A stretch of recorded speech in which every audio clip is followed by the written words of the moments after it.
Good morning, good evening, good afternoon. I hope everyone is having a great week and you guys are ready for the upcoming Saturn and Jupiter trine. I think everyone has been looking for some good news. So I want to give you plenty of good news today, actually, because this Saturn Jupiter trine is a success combo. This could bring your wishes come true. But of course, it's going to have to come with some learning curves as well. So I'm going to be kind of like shedding light how to use in the bestest possible way this combination so that you can really actually benefit from this.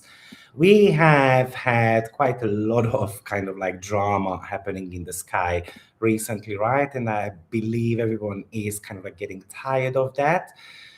Me personally, I have been looking for this aspect since February or so. So I'm really hoping that my wishes are going to get granted. So Saturn and Jupiter trine. Remember, Saturn is in the sign of Aries and it is being retrograde. And Jupiter is in the sign of Leo, being direct. Unfortunately, this aspect pattern is going to be happening only once, but it doesn't mean we cannot create anything out of it, especially if you have got any planets on 13 degree of the fire signs. So that would be Aries, Leo, or Sagittarius. Potentially you can be giving 3-degree orbs. So count it from about 10 to 16 degree, then you should be able to feel it. You might be wondering why I have been looking forward to this, because this trine is bang on connected to my midheaven. So hopefully it's going to be bringing some really good stuff for me. Okay, but before we get, oh, by the way, I'm going to be breaking this down for all 12 signs as well today. So, but I highly recommend listening to the beginning of the video because that's where I'm going to be describing the entire kind of like configuration there. And you should be able to get some really good insights already from that, how to use it in the bestest possible way. And then after, we are going to be breaking this down for all 12 signs. Before we get going, I would like to remind you that the sales, the 50% sales on my upcoming drawing test course, which is pretty much of a neurographica. It's a subconscious neuro drawing test and how to kind of like read these drawings. That's going to be the 50% promotion is going to be ending this Sunday. So if you would like to sign up, then I highly recommend checking that out on my website, AstroViktor.com. That's right on the landing page. So you shouldn't be kind of like having to look for it anywhere. But remember, oh, I've got a question recently from someone who signed up. Yeah, Victor, but I don't really know how to draw. I mean, let me just remind you that this is not going to be a course on how to draw. Okay, most people actually believe that drawing is kind of like an inborn talent. You either have or you don't. But in reality, drawing is really a trainable visual language, pretty much built on proportion, perspective, light, construction, right? But it's not going to be about how to do the drawing. It's going to be about how to map up the subconscious of someone when they are drawing something. So, sometimes words fail to resolve stress or mental blocks or those repetitive behavioral loops, right? So the visual kind of neuromapping steps in. This technique was developed, by the way, by Russian psychologists and physicians because they wanted to see, for example, how a cancer patient would be drawing certain things and so forth. And they started seeing some correlations between our subconscious mind, and the pencil became the continuation of that subconscious mind. So I highly recommend these to people who are overthinkers, maybe chronic planners or coaches, therapists, educators, tarot readers. Why? Because all of those, especially tarot readers, are something to do with symbolism, right? So I'm going to be teaching you a 7/9 element symbolism and how to draw information out of the subconscious of a client. So this could be super good for psychologists. For example, psychologists do learn about the tree test, right? So one of the elements there is going to be the tree, but I'm going to be introducing other elements as well. Okay, so that's about the drawing test. I really hope that I'm going to be seeing plenty of you there, because I believe this course has changed my life 25 years ago, and I'm really hoping that this is going to be changing your life or even your loved ones as well. But let's get going with Saturn in Aries, Trine, Jupiter in Leo. A Trine is a harmonious aspect. It's an interesting combination, though, because Saturn and Jupiter are kind of like opposing forces, right? But it's a fire. Fire is about drive. So we've got a drive here to build something. We have got a drive to achieve something in life, often through discipline and independent effort, which is really about Saturn in Aries. Even though Saturn is in fall in the sign of Aries, but still it is a super good aspect, right? Because it's fire, it's about drive, and Jupiter is expanding something. So we have to be able to have that drive to expand through creative confidence and potentially visible leadership by being brave enough to be on a center stage. You know, while Jupiter is the planet of enthusiasm and vision, it connects with the planet of practical execution. Jupiter prevents Saturn's impulsiveness in Aries a little bit, or the pessimism. And Saturn is kind of like preventing Jupiter from burning out, right? It's keeping Jupiter's grand, kind of like Leo plans and pride grounded pretty much. So let's call this archetype of combination kind of like a tempered ambition, right? So Saturn in Aries, Aries can feel impatient. Saturn in Aries can be prone to kind of like this lone wolf type of scenario, a bit of a frustration. Why? Because Saturn is the planet of Saturn is the planet of the brake, and Aries represents kind of like the gas pedal, right? So I'm trying to get forward, but unfortunately I'm getting slowed down. But Jupiter comes into the picture and provides this wider creative perspective, self-assurance that helps sustain the effort. I think this is also the combination of like a constructive risk taking. Jupiter gives Saturn the courage to act boldly on something new, initiatives, or because Saturn is retrograde, it could be actually something that you have planned, you planned in the past before, but maybe you didn't have the courage to do so. Also, this could be really about, for example, promotional periods or reward periods, right? So, for example, you are going to be chosen as the best singer, you know, in the class, and so forth. Or this could be really a scenario when you are finally launching, for example, one of your independent ventures. Maybe it's a time for you to reconstruct your brand, right? And while Jupiter is a bit of an overspender, sometimes it wants to be overspending, let's say, on flashy marketing, you know, and Saturn comes into the picture and it starts regulating Jupiter in Leo, who says we can be doing the minimum, or we can do things step by step, right? So both planets are really connected to career. So therefore, this could be a time for you to step into this management role, or when you're managing kind of like a major project of yours. It's kind of like the inspiring leadership combination, where I'm not only going to be using kind of like directorial or dictatorial, the word I'm looking for, dictatorial type of leadership styles, but maybe I am ready to get others involved as well. It's an influential type of aspect configuration where you are able to influence other people's decisions also. But Saturn in Aries is about non-negotiable standards. So it's not about breaking the rules. Actually, it's more to do with kind of like giving them the vision why it is great to follow certain type of rules.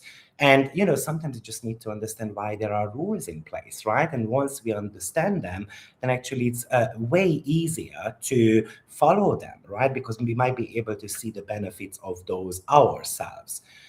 So Jupiter is very much connected to finances as well. So this could be brilliant for people who are investing in certain type of physical assets as well, something in the long run, right? Because I would call this aspect configuration also as the kind of like the calculated risk, right? Somehow the calculated risk is replacing the speculative gambling here.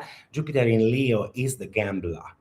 And then Saturn says, you know what, we just need to be super smart about it. So I've got some capitals, right? I've got some funds, and I'm going to be allocating them towards maybe some certain type of foundational projects and so on. So while Jupiter is giving us a visionary expansion, Saturn is giving us the supplies. It strategizes the vision, right? While Saturn in Aries is about the disciplined initiation, resilience, and setting boundaries, somehow Jupiter is giving us the hope that we can build this operational framework. And because it's a trine, that becomes something more effortless, more cooperative, right, between our efforts and growth as well. Saturn is the planet of effort, and Jupiter is the planet of growth. So what does that manifest as? A long-lasting achievement, kind of like through structured boldness. So it's not about putting all your eggs in one basket. I'm going to get 3 eggs right now, and I'm going to put it in the basket. Maybe in a year time, I'm going to put additional 3 eggs. Because by the way, this trine configuration is going to last for about 3 years. Now, why is it 3 years? The reason being is because there is always an initial seed planted. So the initial seed between Saturn and Jupiter got planted in 2020, December 21st. Right? That's when they made the conjunction. Where did they make the conjunction? They made it on 0 degree of Aquarius. Right? We call it as a great conjunction.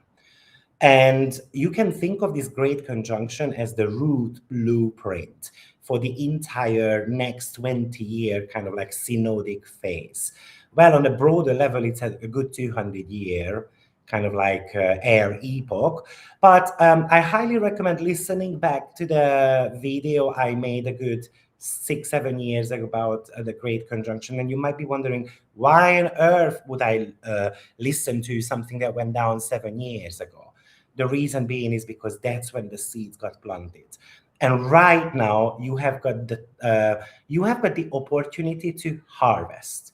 Well, more on that later on, right? So Saturn and Jupiter are making this very first waxing trine, which is 120 degree separation from the initial point where they made, between the 2 planets, right? So in synodic cycle mechanics, the waxing trine is something to do with consolidation phase. It is something to do with kind of like a golden harvest, right? It's the initial seed, which is kind of like starting to blossom. Yes, the opposition, which is going to take place in about 3 years' time, is going to bring the peak challenges, but until then, it's about growth. So the seed got planted, right? 0 degree Aquarius, 2020, December, right? Maybe that was a period of time when we had like these theoretical innovations, right? Maybe we had, because it's Aquarius, so something to do with network blueprints, digital, ideological restructuring, something that sounded abstract around that time. Then we had the opening square between them two. between these two planets, right? 2024, 2025 June. So we had 3 squares between Jupiter and Saturn. Jupiter was in Gemini and Saturn was in the sign of Pisces.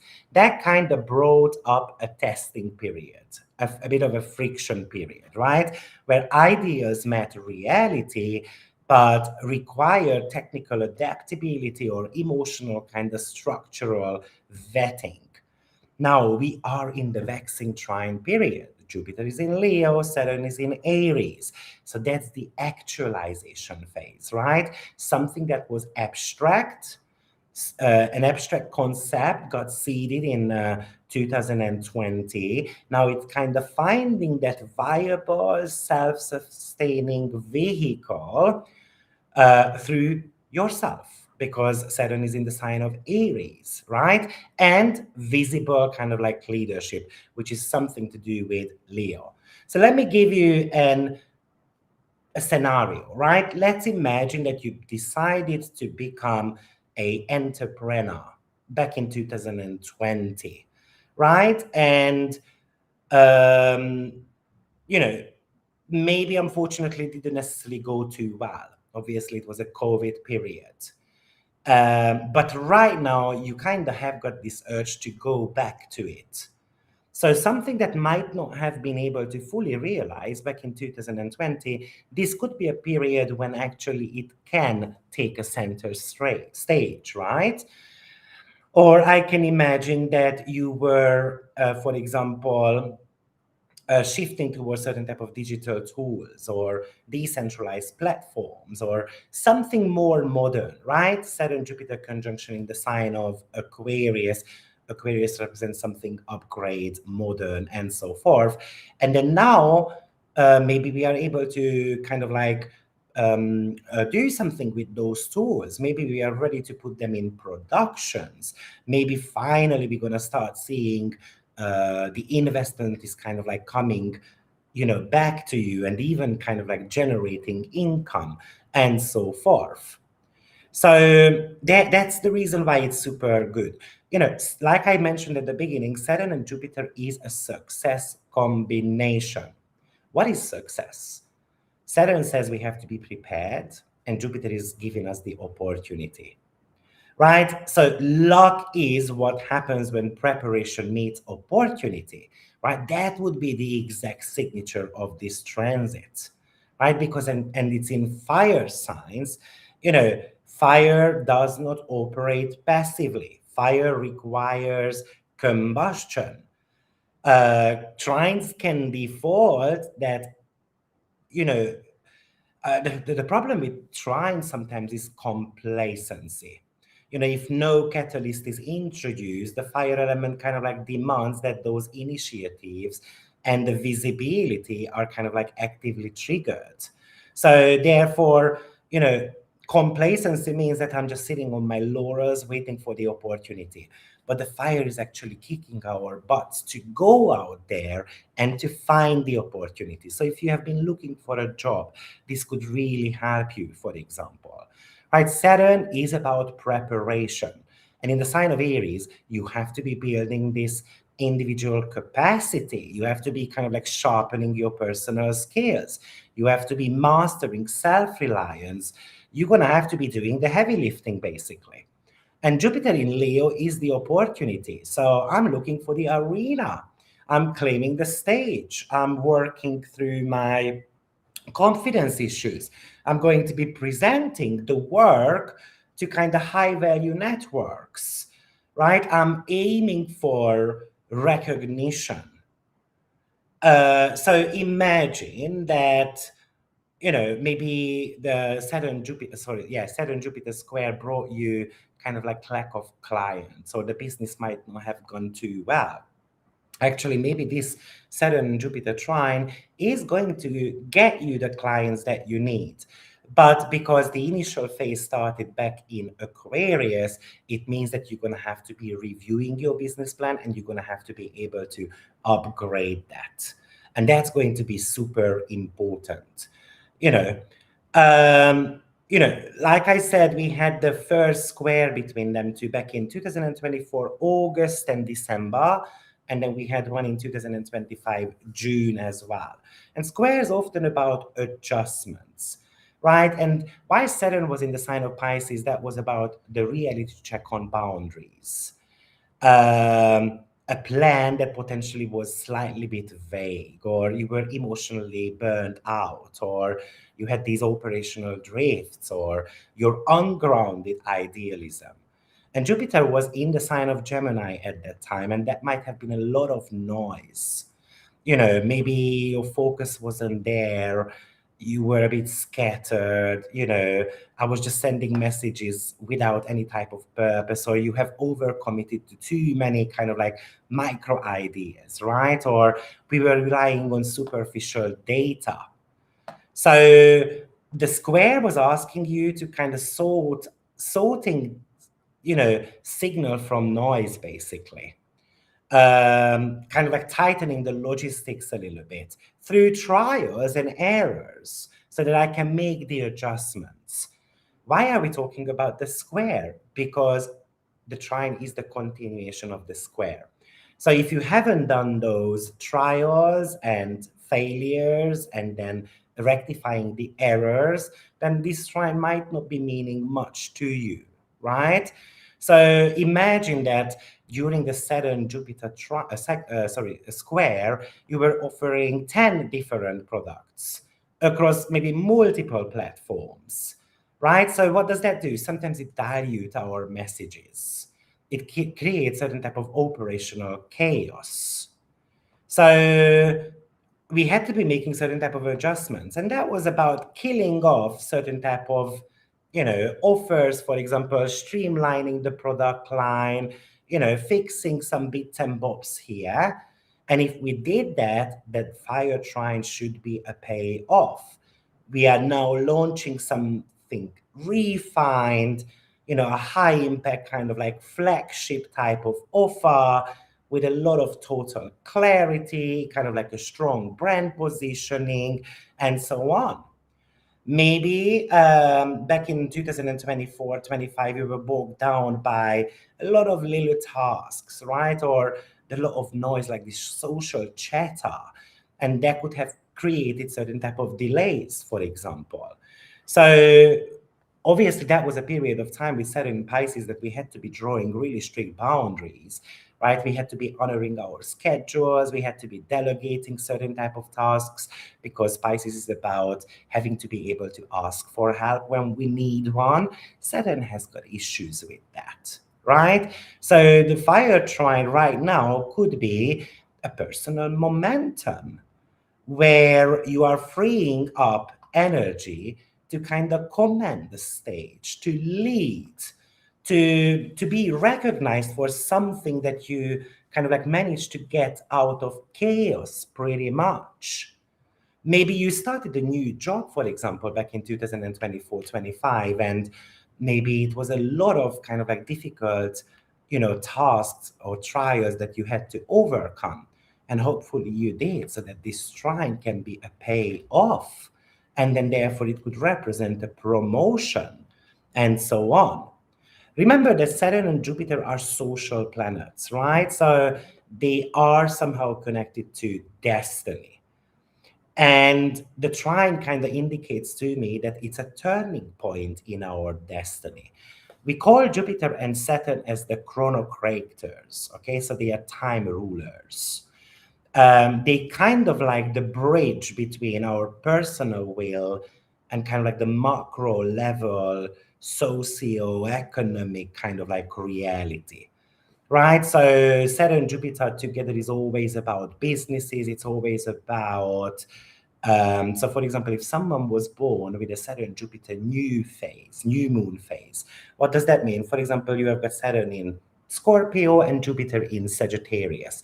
So if someone was born with Saturn and Jupiter within 45 degrees from each other, but Jupiter must be ahead of Saturn in the zodiacal circle, those people often become business people. So Saturn Jupiter is about business cycles, right? And there is somehow this turning point. And previously there was a lot of private friction happening, maybe a bit of a confidence issue, but now we get validated. Remember that personal planets kind of govern your private psychology. I remember when I was studying astrology back in the days, and when I was studying Jungian astrology, my teacher told me to imagine that the personal planets, Sun, Moon, are also considered as kind of like personal planets. Of course, Mercury, Venus, and Mars. Imagine them that you have got this chest of drawers, and then you pull one of them out, and then you keep, obviously, one of your planets in there. So, what he was trying to say around these topics is that whenever we have got a certain type of situation happening in our brain, we get one of our personal planets to kind of function for us, right? So from a Jung or psychological perspective, we can have 5 personalities, between 3 to 5. Some of us will have 3, some of us will have 4, and some of us will have 5 personalities, okay? So what I'm trying to say here is that Saturn and Jupiter are not necessarily something to do with our personality traits. They are the representation of the society around us. And of course, whatever goes on in the society, they are going to be impacting us as well quite significantly, right? So, for example, while Saturn and Jupiter were squaring each other, that could have showed up a lot of bureaucracy, resistance, for example, from people, right? But now we move into this trine phase, which is kind of like a bit of a green light. You know what? I think you are right. Let's go ahead. So life is allowing you to move forward. Of course, Saturn in Aries demands that you stop asking for permission. And Jupiter in Leo ensures that when you step forward, especially into your sovereignty, people around you are going to notice that. And they are going to be noticing the positive part of things. Right? So it's kind of like when you are not just a contributor anymore, but let's say you become kind of like a stakeholder, an industry leader in that business. Or it's something to do with legacy, really. Maybe your contribution to the astrological society were not noticed, right? And then this aspect can help you being noticed in the next 3 years. Because I would like to mention that this is not only about a day or two, okay? It's going to last until the opposition phase between Saturn and Jupiter, when we are going to be forced to make another adjustments, okay? So let's just take it a little bit forward, because Jupiter is about enthusiasm, vision, big ideas, and Saturn is the planet of materialization. It's the planet of planning. Yes, Saturn is retrograde, so it kind of indicates that something has to be recalibrated. So what could be the recalibration, right? Aries wants instant execution. The retrograde motion kind of demands a bit of a pause. So it wants us to look at whether the system, the workflow, the legal or the structural kind of like foundations actually strong enough to sustain that massive growth. Let me give you an example. When I used to work in catering industry, and I wanted to do signage, promotion, and so forth. And then my area manager always told me, Victor, do you think that the foundation is right? Because what's the point in inviting more clients in if you are in the long run just going to chase them away because your foundation is not good, such as service, the products that you sell, or or whatever would be, whatever is important for the client. And it's at the back of my mind with this Saturn retrograde trine to Jupiter, right? Because if we don't have a strong enough system to sustain the massive growth, in the long run, it's just going to kill our business. Because nowadays we are in a phase where we have to get it right at the very first time with our client. Otherwise, they are going to be disappearing. They are going to be finding someone different. And that's what Saturn retrograde means to me. Something has to be revisited. And in the sign of Aries, you have to be revisiting your passion, your courage, your temper, for example, right? So this is a bit of an internal roadblocks. It could be external roadblocks as well from authorities as well, of course. But maybe you have to be looking at your own discipline. You are kind of like required to audit your own habits, eliminating these self-sabotaging, impatient tendencies. And you have to be taking personal accountability for your life. This is about you having to refine your battle plan. And then Jupiter in Leo is going to generate that grand vision, while Saturn retrograde is a bit of a stress test that the strategy behind closed doors are powerful enough. So um, just let's be very smart about this. I also find it super interesting that on the 15th of August, Jupiter has become visible on the eastern horizon alongside with the most fascinating stars of all, and that's Sirius. So we are talking about a Helicity rising of both of them pretty much at the same time.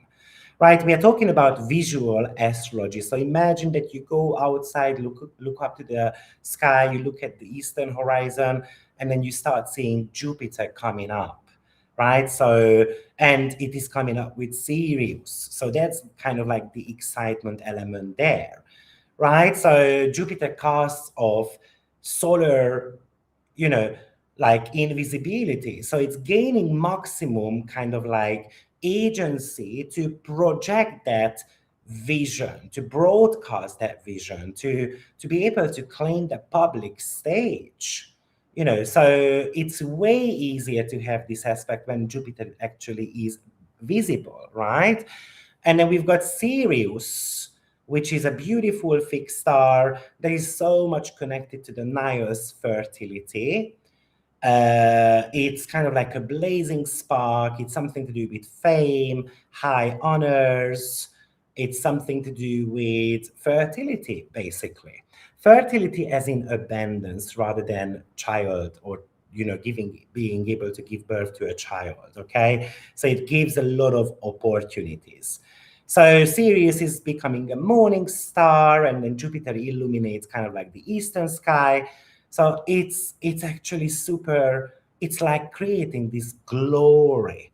But what does Saturn say? The glory is only sustainable if we have got the discipline, if we have got the operational kind of architectural right.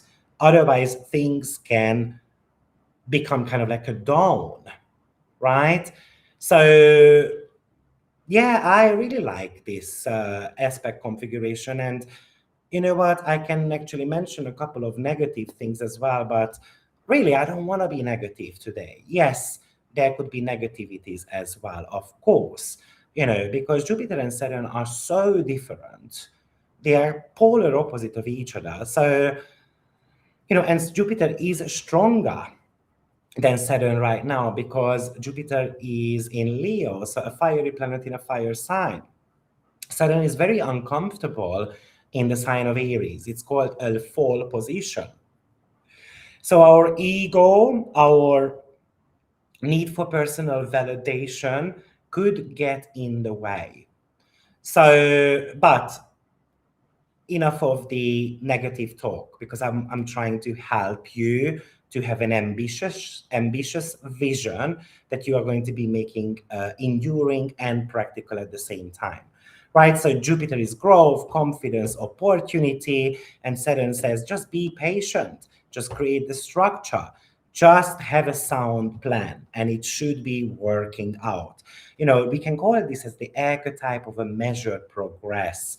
So one of the other negative configuration could be here is that we want the results to come in tomorrow. And maybe we think that, we're going to be getting rich, in a day. Well, Rome wasn't built in a day either. So therefore, this is about sustained growth. And you will be able to see the results in 2-3 years' time. Some of you faster, some of you, unfortunately, slightly bit slower. Okay? Jupiter in Leo says, let's think big, right? Let's look at our unique gifts and turn that unique gift into a product, materialize that unique gifts of yours so that you can generate something out of it. And Saturn in Aries, of course, says that you're going to have to assert yourself as well. But Saturn in Aries also says that you shouldn't be impulsive.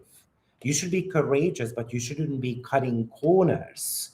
You have to be knowing your priorities.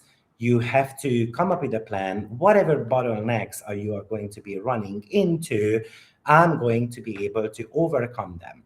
So Jupiter is the planet of faith. So it says that you have to be able to have faith in who you are. That's the very most important part of things. This is about dreams can come true. Whatever you start potentially during the Saturn Jupiter phase, whatever you begin, I think you're gonna be able to see the outcome, the rewards in the next few years. So it's truly beautiful. So let's see what you guys have got to say, and then let's get into the 12 sign breakdown as well. Hi. Hi, Zahira from South Africa. Good to have you here. Sagittarius, Sun, Pisces, Moon, and Cancer rising. I'm excited.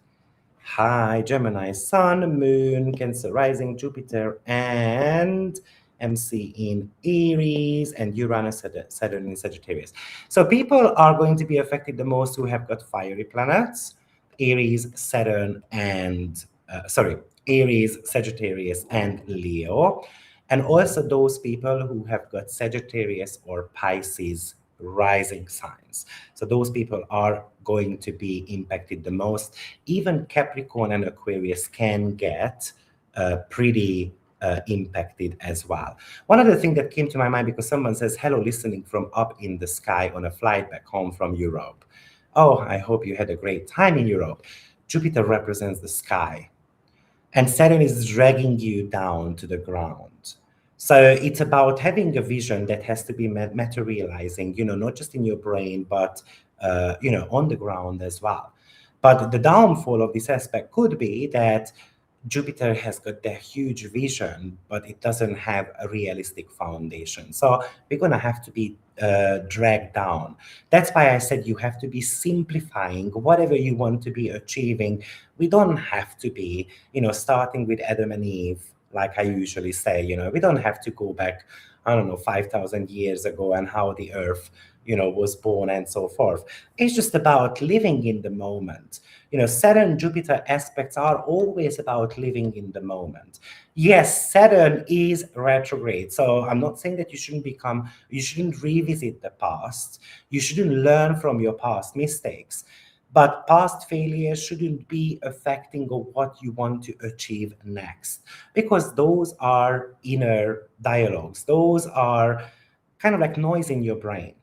And that was the Saturn and the Jupiter square, Jupiter in Gemini and Saturn in Pisces. We had a lot of noise. We were listening to too many people. My neighbor told me to do it. My sister told me not to do it, right? Ooh, I tried it in the past and failed. Put all those crap behind. Put all those crap aside and look at what you want to achieve and go for it. That's how this aspect is going to be the most important. That's how it's going to manifest in the bestest possible way. Yes, I've done a relocation course. I'm actually doing it right now. We are on week 13, so we've got, I think, 4 weeks left. The relocation materials are available on my website for rewatch. Yes, if you would like to take it, go ahead, and questions are welcome anytime. Good morning, y'all. There are 29 people watching. Victor doesn't push this, but let's show him some love and hit that. Yeah, it would be lovely if you guys liked and stuff like that, but I don't necessarily like asking for it all the time, because it just feels like that we are just asking for the likes all the time.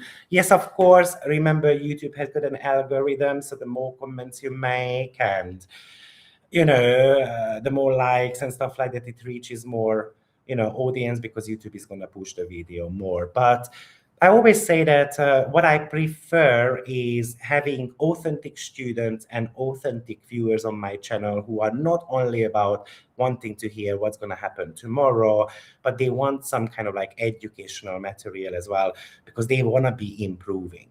There is nothing wrong with those who just want to listen what's going to happen next week to them. There is nothing wrong with it, but my channel was never about that. If you know me, I prepare these materials because I truly want you to improve. So that's the bottom line there. Hi, Elena.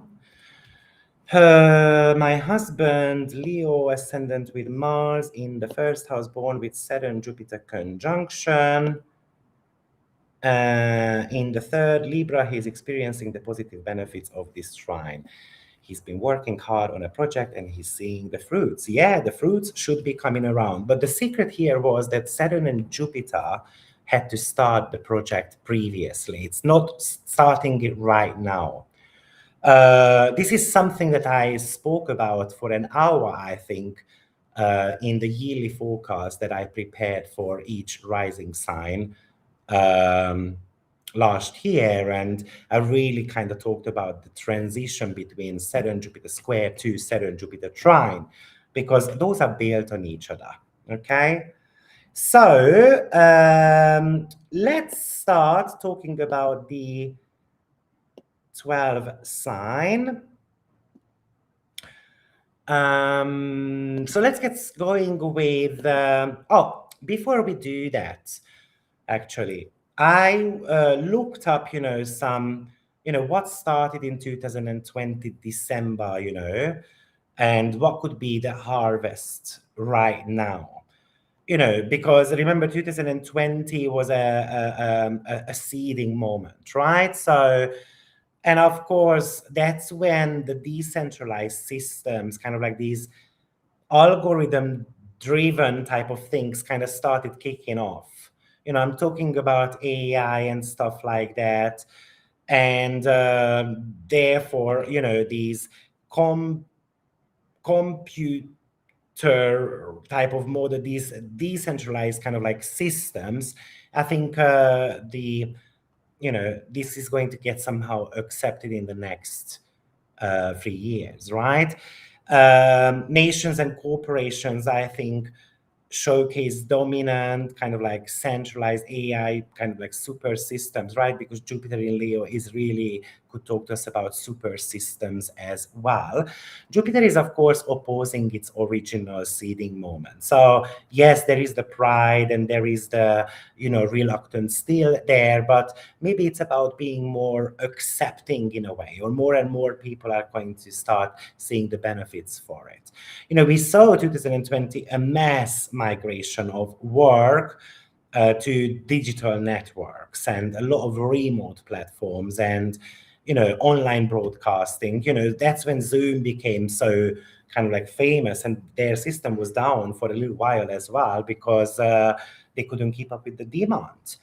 Right, so this could be the seeding moment in the next 3 years could be a complete disruption of these legacy media institutions, and maybe individual creators or media platforms or independent educators kind of command a bit like starting to kind of have more loyal audiences and kind of outcompete these legacy studios. So I can imagine someone, instead of Zoom, something is going to get a bit more viral. So it could be a competition related stuff, right? In 2020, there was a rapid expansion of the private space ventures as well. So I can imagine some type of success in that area. But I can also imagine that global trading, communication, defense strategies are going to be improving very significantly. 2020, we started really focusing on like globally to energy transitions and Uh, and something to do with kind of like protecting the earth. So maybe this time around they are going to be able to, or it becomes more aggressive, or there is going to be rules around it, right? A lot more execution rather than just the talks about it and so on.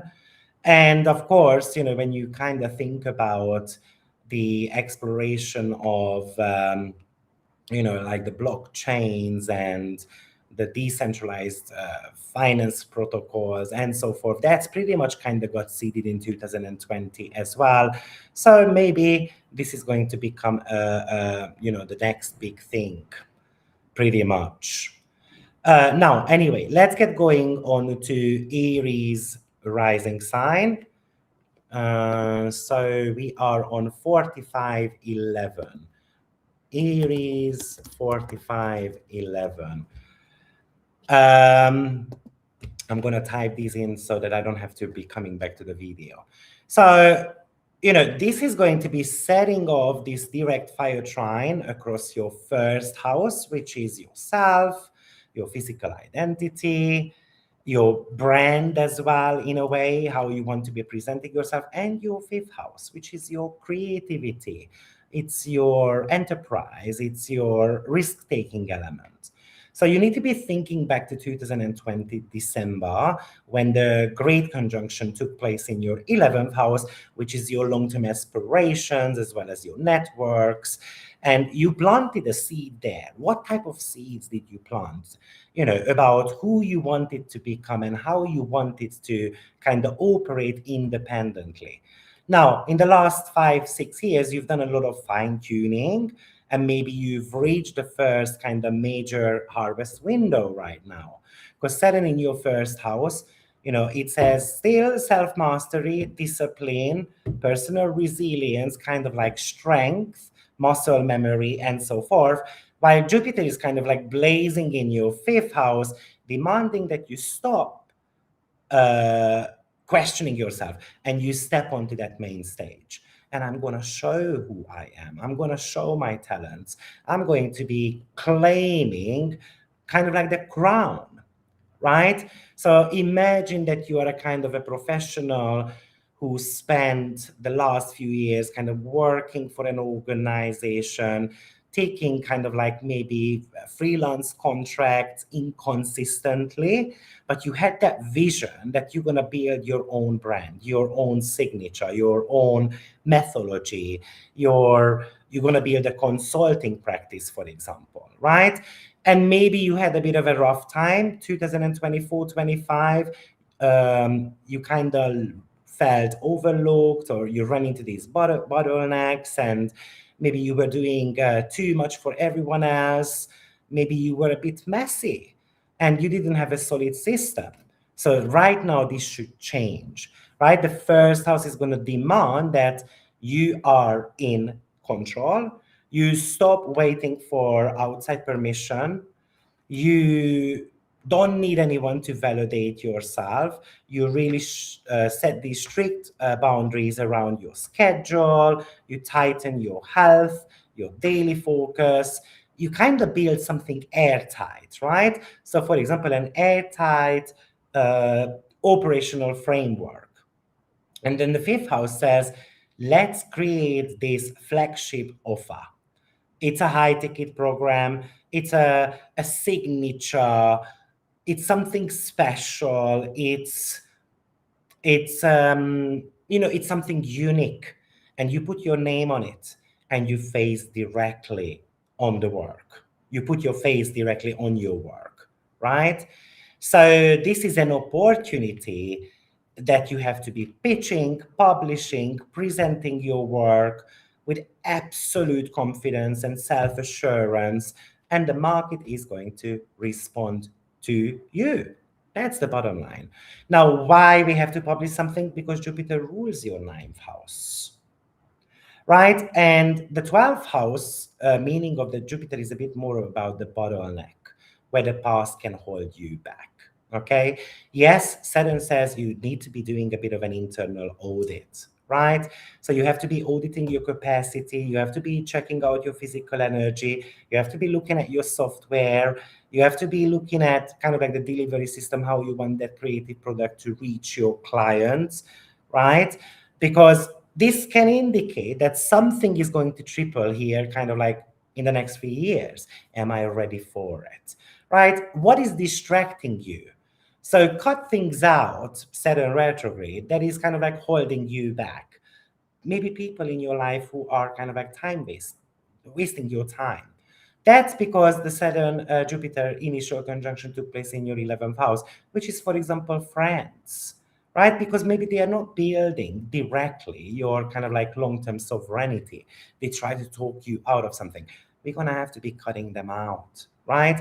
And whatever you want to present, just really tighten the details. And yes, of course, we're going to make it as nice and beautiful as possible, but don't put too much details on it, whatever you kind of are wanting to be selling. So, maybe it's time to build this non-negotiable daily routine. You have to be treating your personal time, your health, your skills as kind of like an elite professional asset. So maybe you just need to understand that you are one of the best astrologers in the world, right? For example. And I don't need to be, I don't know, selling something for $2 because you have got that type of belief system. So step into that arena right now, initiate the outreach, right? Host live events, publish major projects, allow yourself to step into this top tier leadership role, launch your brand, create the momentum, have that spark in you, and you're going to have to be getting there. So that's the exciting part of it. Now let's move on to Taurus. 5128.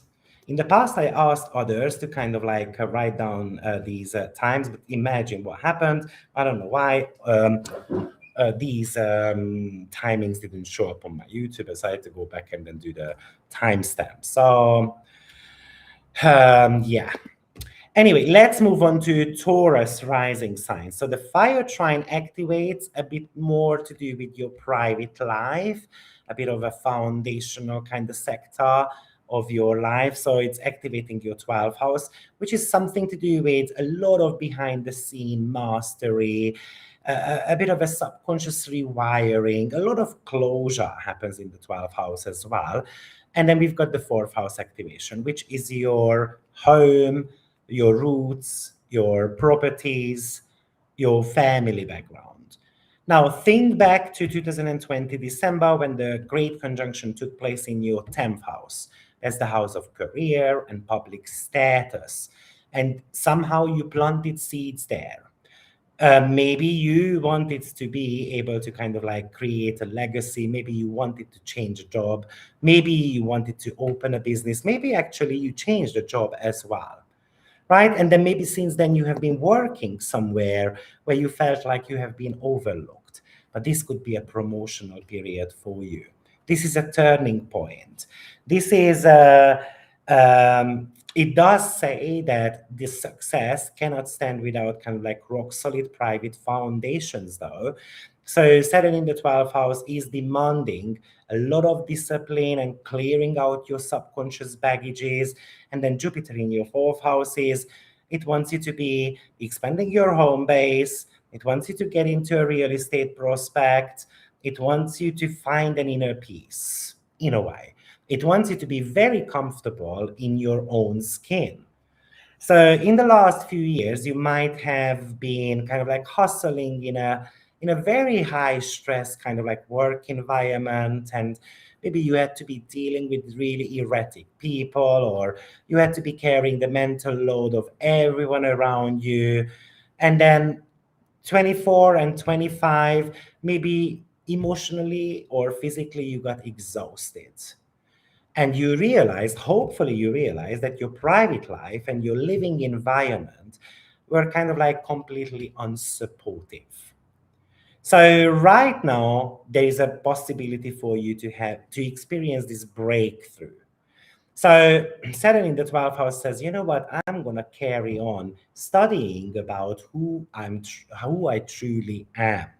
And I'm gonna withdraw my energy from these draining social circles, and I'm gonna sleep well, I'm gonna eat well, I'm gonna do these mental rest routines, right? I'm gonna do the deep psychological work so that I can get rid of these deep-seated fears of failure or the lack of confidence, or I'm gonna work behind the scenes kind of like quietly, but I don't need anyone to approve me. I don't need this applause, I don't need anyone to kind of like encourage me anymore.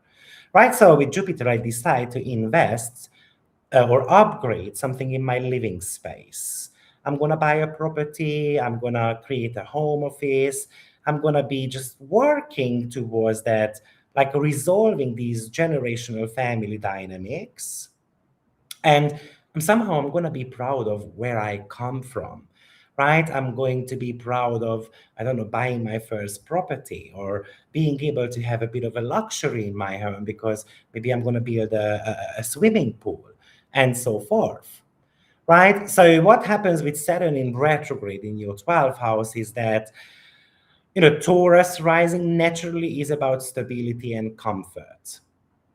And Saturn in the 12th house insists on doing this private audit. So I'm going to clear any type of patterns, hidden habits, these lingering anxieties, outdated commitments, something that is draining your battery, right? I'm going to cut them loose. And then Jupiter says we're going to fortify our inner sanctuary. So I'm going to be managing my personal assets differently. I'm going to build this robust system so that my home life kind of like doesn't turn into this chaotic sprawl. Okay? Somehow it's the protection of your solitude.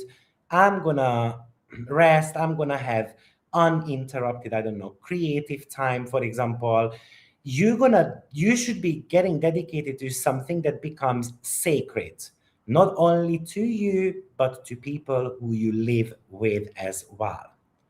So if I want to be giving you a bit of a blueprint, like a to-do list, step one, private discipline, right? So I'm going to be eliminating any type of invisible energy that drains me, and I'm going to build these quiet daily rituals that's going to be strengthening my mental and physical resilience. And then step two, I'm going to be upgrading the base, and I'm going to be somehow beautifying my living space. Maybe I'm going to forgive my family members. Maybe I'm going to have a healing conversation with them. I'm going to put my pride aside, right? So that finally I can have that domestic stability of some sort. And then step three would be that we are obviously harmonizing that inner mastery with our home sanctuary or with the home security. So we use the clarity gained in that solitude to make that bold, decisive move. And maybe I'm going to decide I'm going to leave the country. I'm going to sell this property because I've been holding on to it because of, I don't know, my mom wants me to, and so forth. So that would be Taurus rising sign. Of course, one other thing which is important to mention here is that we all have to look at where Saturn and Jupiter are in our natal chart. So don't forget that for a second. And potentially, I would say that you're going to have to be able to look at also what phase they are in. Like I described that at the beginning, for example, the new moon phase of Saturn and Jupiter are often about business people. Okay, so let's move on to Gemini rising sign. So this fire trine is kind of like electrifying your 11th house and your 3rd house. So the 11th house is network, alliances, friendships, and your ambitions. But the 3rd house is communication, media platforms, kind of like high impact messaging, really. So you're going to have to go back, you're going to have to cast your mind back to December 2020 when the great conjunction took place in your ninth house. Clearly, you had a dream there. Clearly, you had a vision there, right? But it feels like that you haven't necessarily moved towards that vision. Maybe you got forced back in 2024-25 to kind of move towards that vision. And hopefully you did, because then this would be the manifestation time of that. Right? So this is a time when a grand vision can translate into something tangible. And then let's say you can find a powerful alliance, or you can reach a bigger social media number, for example. The 11th house does ask you to prune your circles a little bit. It kind of wants you to build better connections, potentially who is helping you to kind of like build a better future. While Jupiter in your third house kind of like it tries to supercharge your voice a little bit. It wants you to be let's say create more content. It wants you to be somehow getting a step closer to your audience, for example. So you're going to have to be part of a local community. You're going to have to be actually, I don't know, talking to people at the shop and so forth. So I can imagine scenarios where maybe you are an educator, right? The initial cycle started in the ninth house as an educator, or a content creator, right? And then maybe you spend the recent years experimenting with different communication channels, and maybe you were overwhelmed by the inconsistency of collaborators, or these fickle online kind of like engagements, or the mixed messages that you have been reading, let's say about astrology, and you wanted to study with plenty of people, but one says you should use whole sign house system, the other one says use Placidus, all these mixed messages. And then you kind of started to tell yourself that, you know what, there is so many conflicting messaging, I cannot necessarily see this around. Maybe I wanted to walk away from it, right? But this might be telling you to walk back, right? So the 11th house Saturn says that I'm going to stop wasting time on loose, kind of like uncommitted social circles, or just these casual group chit chats. I'm going to build these structured connections, alliances. I'm going to be making agreements with people. I'm going to be connecting with my peers. I'm going to be looking at kind of like who my teachers are, right? I'm going to be more serious about my long-term goals. And then the third house, Jupiter, is the opportunity there. So I'm going to be doing a podcast, a master class. I'm going to study something. I'm going to do a workshop, for example, in the local community. I'm going to do videos on a daily basis. I'm going to use a bit of wit. I'm going to kind of create this magnetic stage presence, because that's the winning combination there, right? So this is about, because it's fire, so it's active. So I'm going to actively publish. I'm going to try to sell a product of mine. I'm going to be actively being involved with the local community, and I'm going to show them what I have created, for example, and so forth. The Saturn is retrograde in your 11th house. So, like I said, you're going to have to prune your network a little bit. Maybe who is in your professional circle, who is actually contributing to the vision that you had or you started back in 2020. Or maybe just some people who are taking up space in your life, because maybe you have been helping people all the time and then telling them what they should do, but it's kind of like non-reciprocal, and those ties have to be cut, unfortunately, right? And it's kind of like with Saturn in the 11th, often it's kind of like a formal terms for any type of collaborations, partnership, group projects, right? And we just have to be very aware of what the rules are. And then with Jupiter in Leo, we just have to make sure that our message is clear. Let's say our articles are clear, our curriculum is clear, the scripts are kind of like grounded. I'm not necessarily using a lot of buzzwords, just to, I don't know, create clickbait and so forth. I'm going to be somehow genuine. Right. So, of course, Saturn in the 11th house can also ask you to fortify your alliances, right? So, think about how I'm going to keep them around, the ones that are supporting your future, okay? How I'm going to build a robust community infrastructure. That could be also a question there. And then Jupiter in Leo in the third is very much about producing a bold, high quality media or educational content or campaign, PR marketing and so forth that makes you as an undeniable authority figure in your network, basically. Jupiter in Leo is very much focusing on the elite connections. So the local little superstars, I'm going to send them a letter. Do you want to cooperate with me? And so on. So that would be just one idea. Of course, this is an information that you can be pretty much trying to put in your own chart, right? How that could be working. Let's do Cancer rising sign. Yes. So with Cancer rising sign, the fire trine activates your 10th house, which is the house of career, public standing, legacy, leadership, and the second house, which is your money, income generation, as well as your self-worth.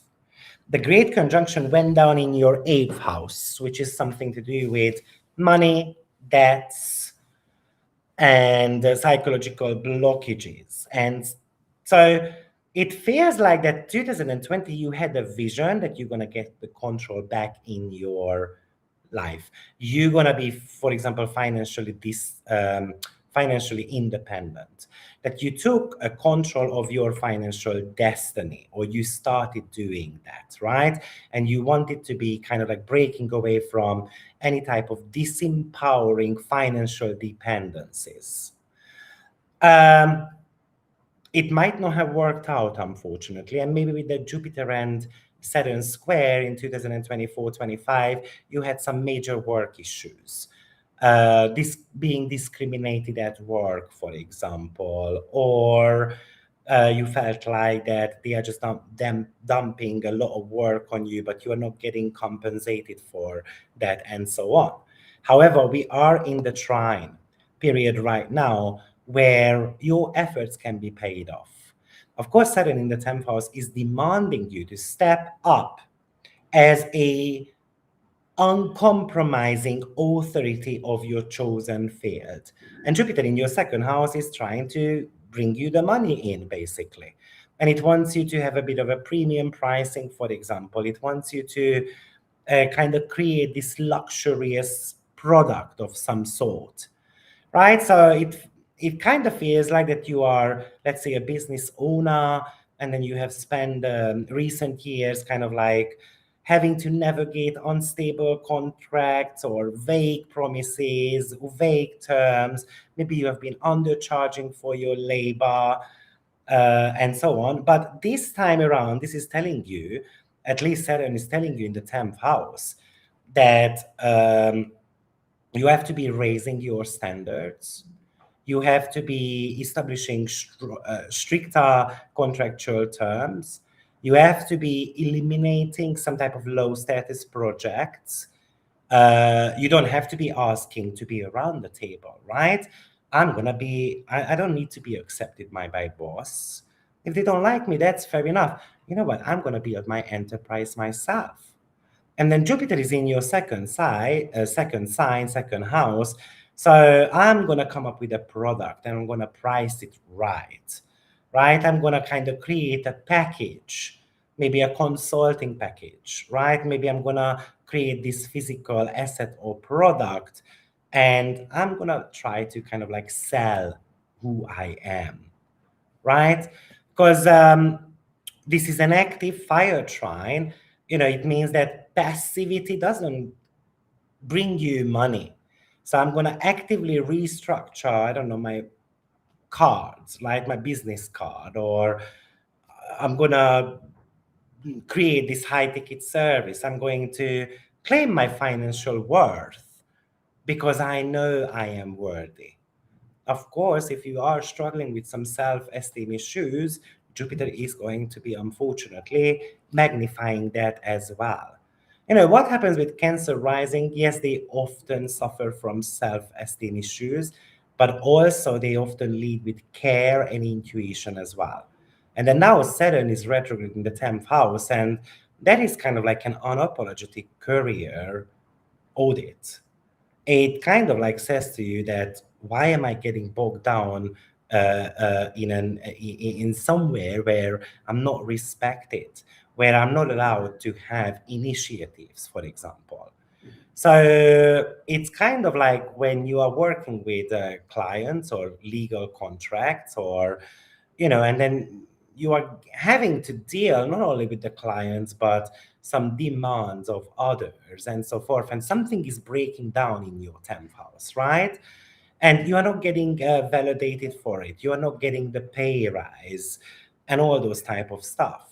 Yes, of course, if you have got your own business, the Saturn might be telling you to eliminate the non-strategic projects, drop tasks or duties that doesn't enhance somehow your public reputation or the bottom line of your business.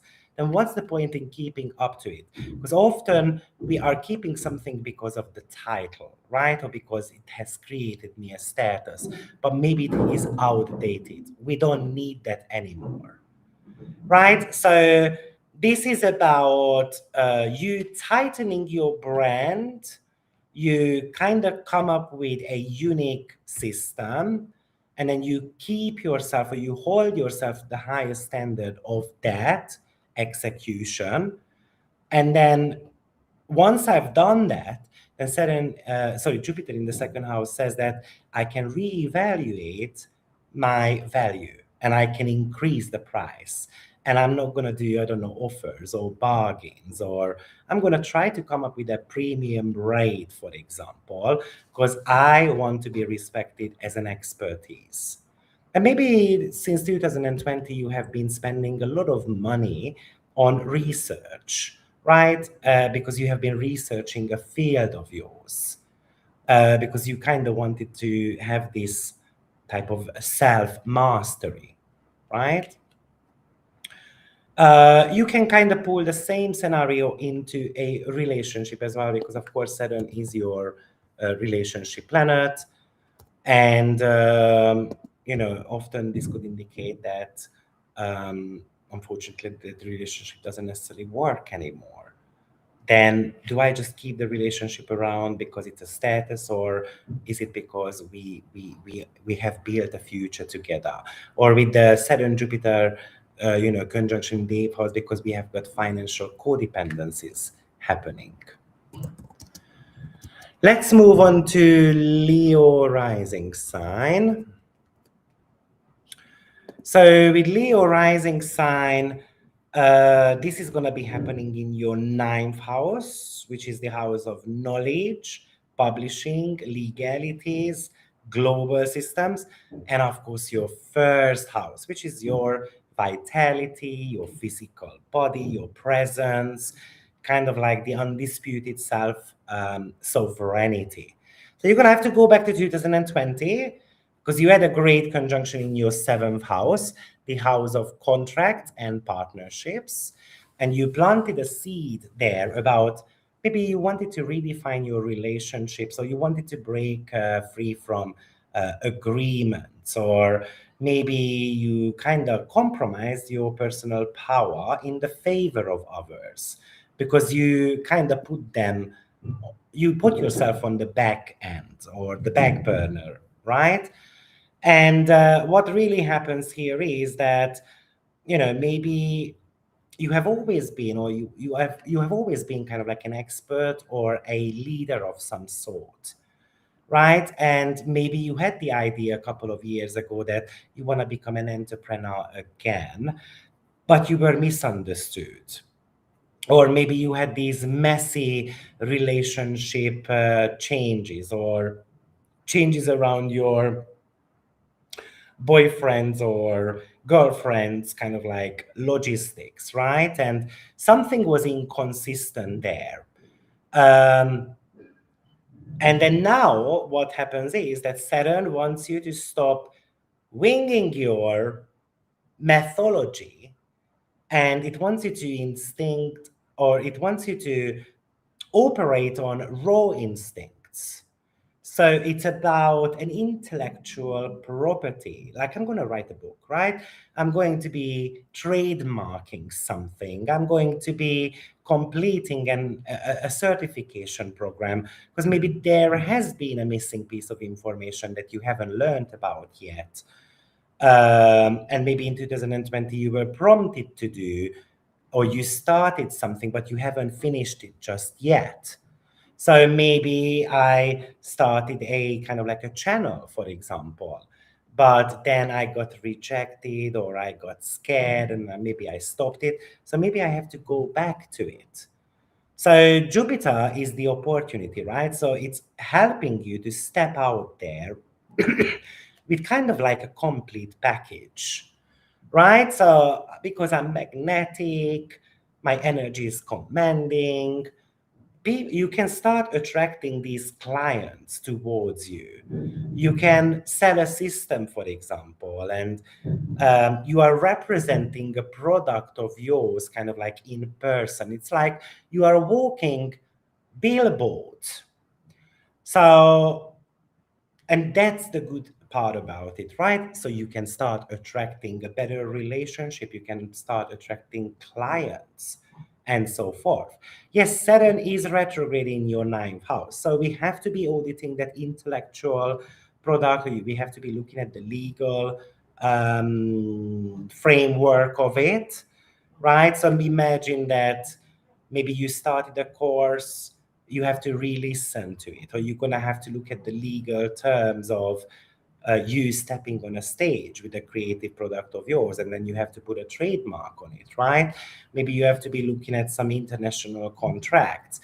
Maybe you wanted to travel somewhere and then it got failed. So I'm going to kind of go back to it.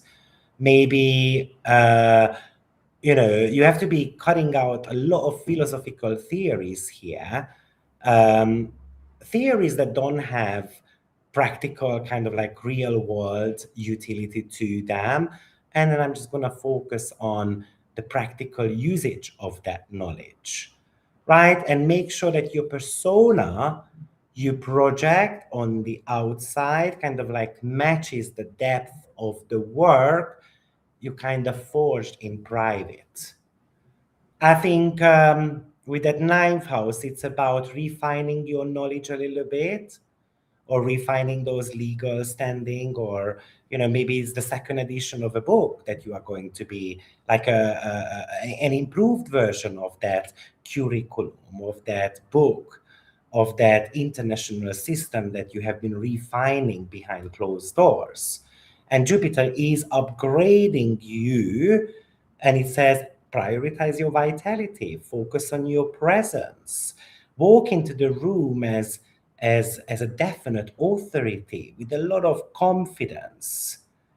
It's something to do with that you have become an expert of something, but you haven't kind of like showed it to the world yet. So with Jupiter in the first house is a crowning moment, but it feels like that you have been in your shadows, especially in the last 2-3 years, and you're going to have to now embody your destiny. That's pretty much the clues there for you, Leo rising sign. Let's move on to Virgo. 35. So Virgo rising sign, this is happening in your 8th house and 12th house. So Saturn is retrograding in your 8th house, which is your which is shared assets, contracts, as well as money. And the 12th house is something to do with a lot of behind the scene mastery, subconscious clearing, how you protect yourself against any type of kind of like demonic forces. That's also very 12th house. And you had the great conjunction in 2020 in your sixth house, which is your daily labor system, your craft, mastery, as well as work related matters.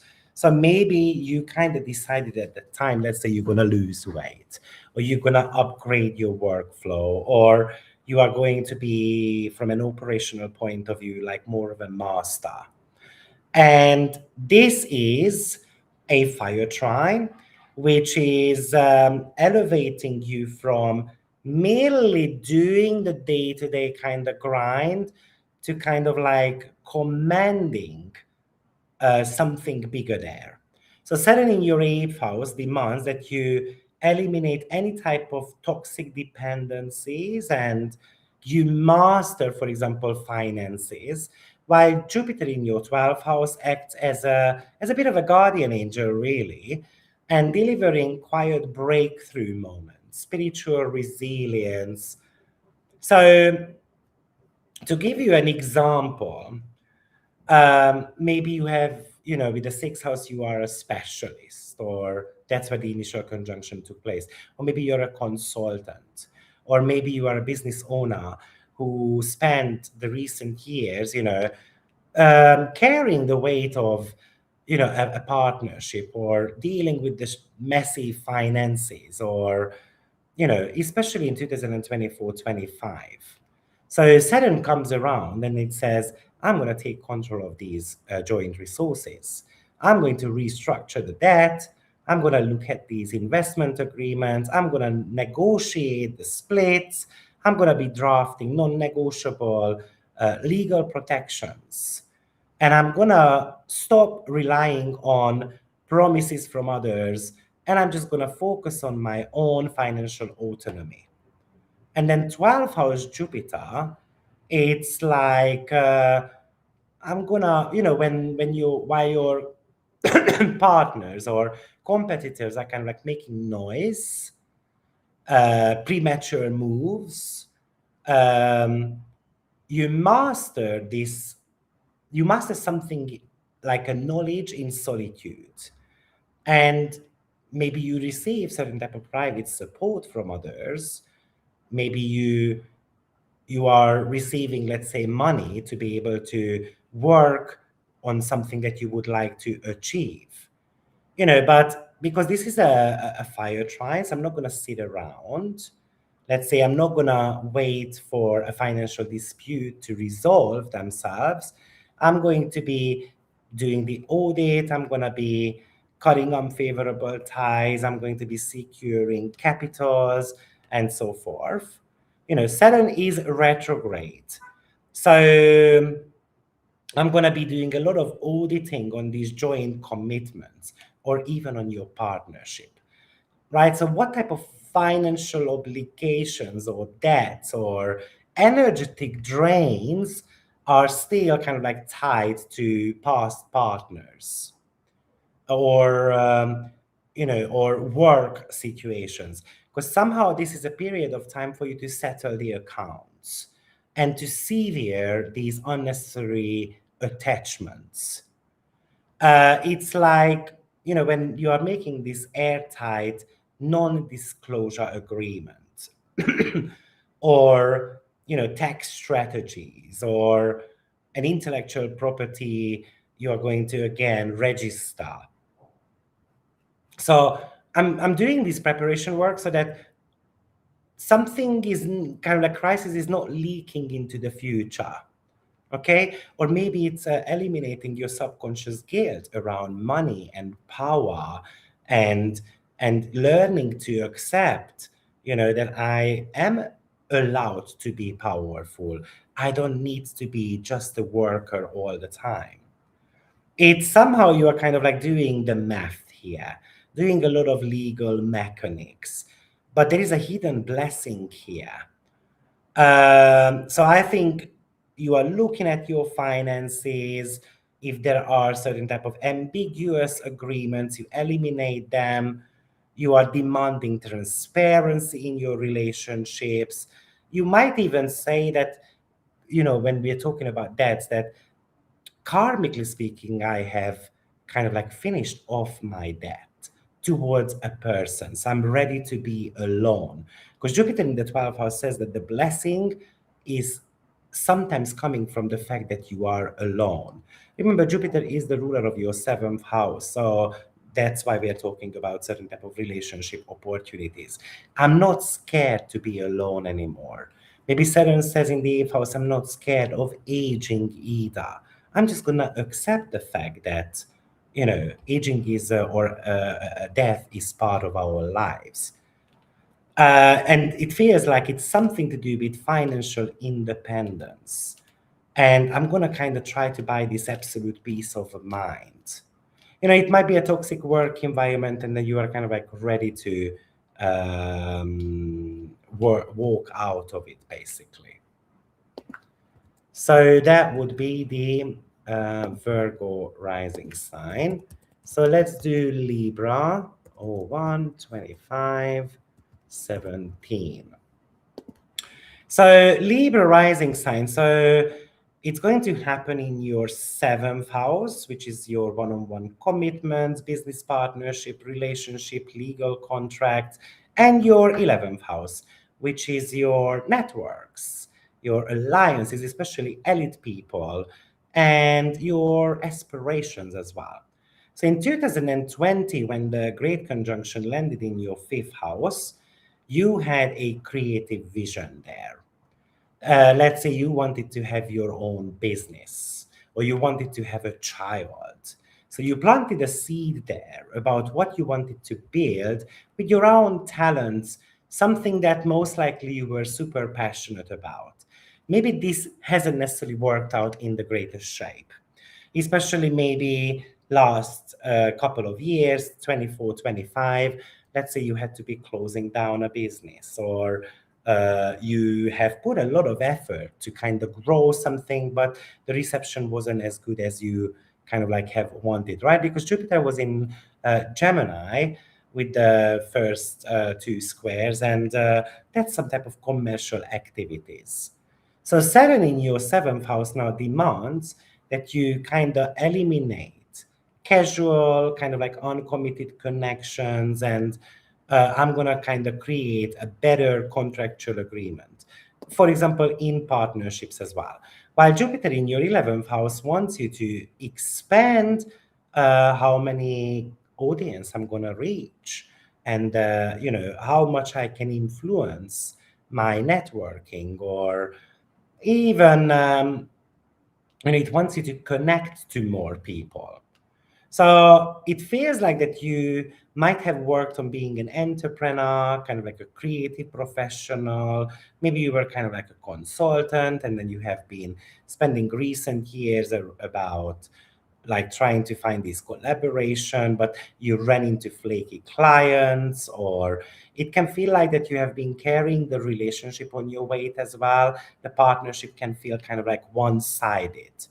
So Saturn in your 7th house says, we're going to raise the standards here. We're going to raise the standards to the absolute ceiling, actually. And I'm going to stop pleasing everyone. I'm going to have a very clear legal agreement, for example. I'm going to define these non-negotiable scopes of work, or I'm only going to be dealing with very serious, kind of like high-performing equals who bring real value to the table. And the 11th house says that it's a community that can explode, or I step into this leadership within an industry, or I'm going to gain access to influential people, for example, or I'm going to be collaborating with others. So I'm going to kind of have better contractual agreement with others as well. And they're going to introduce me to the right clients, the right supporters, even the right partner, and so forth. So again, this is a fire trine, so it's not about waiting for the right person to come around, waiting for someone to find me. It's me going out there and then pitching an idea and telling them that here I am, I would like to be in a serious relationship. Who is ready for me? Right? So, and then Jupiter says I might be mobilizing, for example, my network that I'm part of. Of course, Saturn is retrograde, so we're going to have to be auditing our existing partnerships, as in professional personal circle who is not pulling their weight, not respecting your boundaries. And Saturn says we're going to have to be able to have the difficult conversations. We're going to have to renegotiate the terms, or we're going to have to end an agreement very cleanly. And, it says no more handshake agreements. We're just going to write everything down. And I'm going to stop people pleasing, because realizing that saying no to the wrong partner is the only way to say yes to the growth that Jupiter is trying to offer you, right in the 11th house. So saying no to one person might potentially bring me to other patronage. So it's about mutual accountability, airtight agreements, and that the network elevation in your 11th house should come without any type of drama or leaks. But if we're not making the Saturn in the 7th house airtight, then this would talk to us about certain type of drama that could be going down. Okay, let's move on to Scorpio rising sign. Okay, so you will be able to see the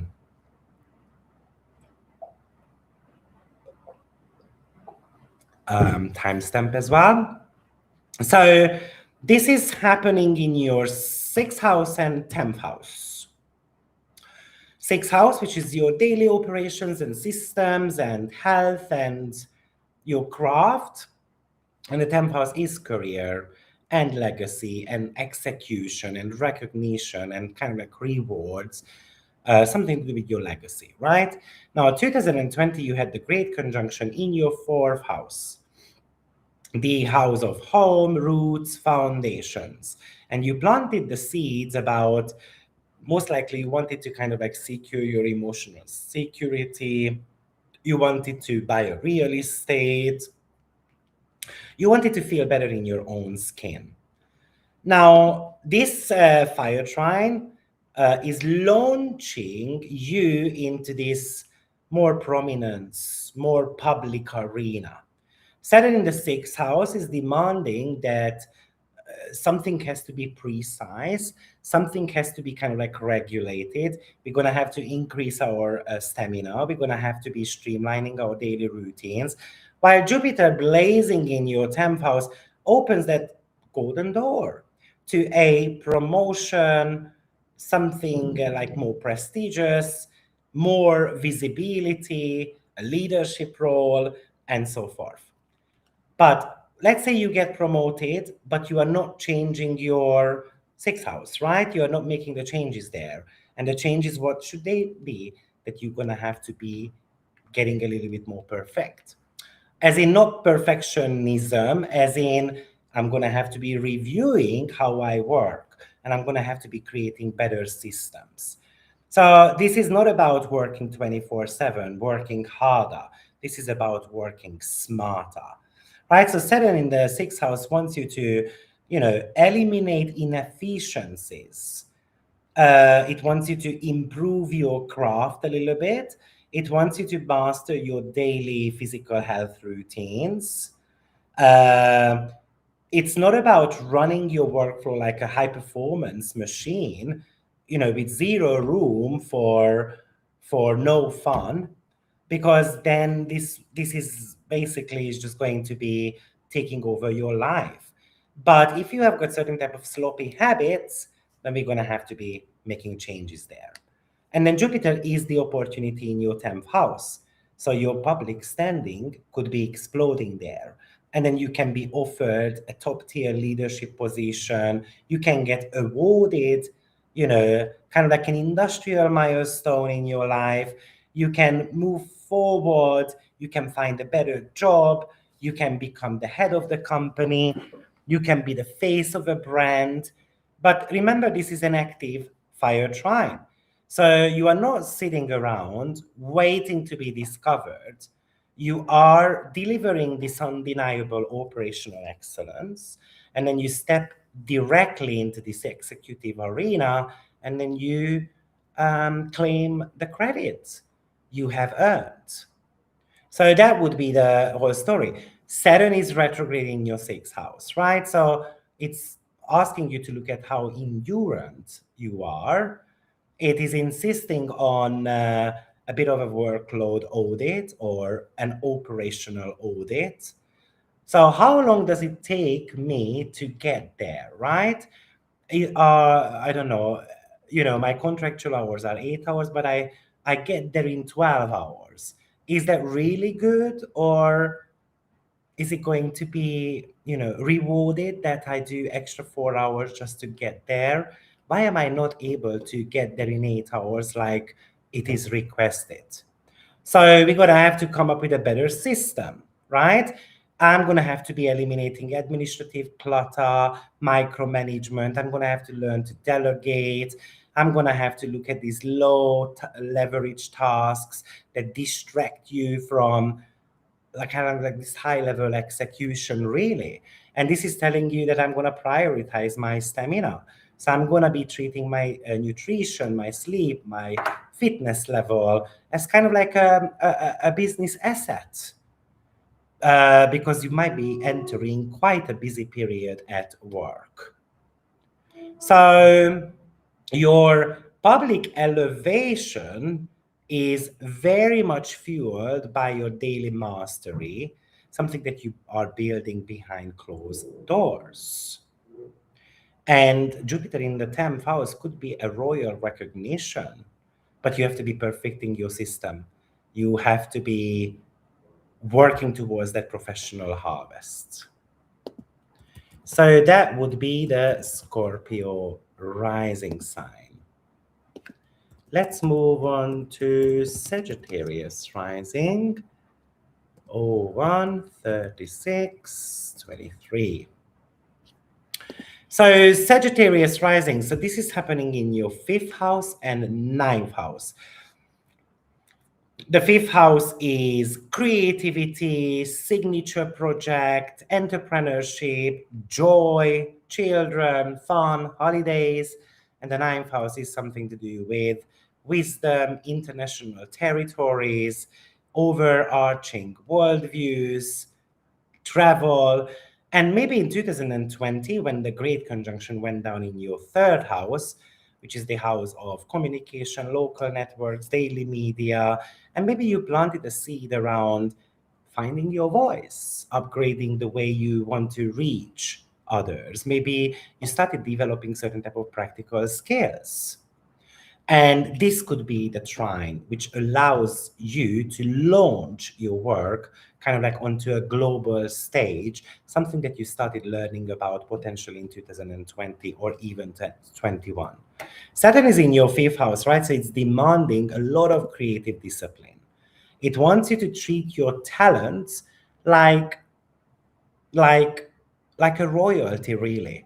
While Jupiter in your 9th house wants you to reach a bigger audience. It wants you to kind of like reach these international borders. It wants you to get into, I don't know, publishing deals, for example, right? It wants you to be influenced by cultural change as well.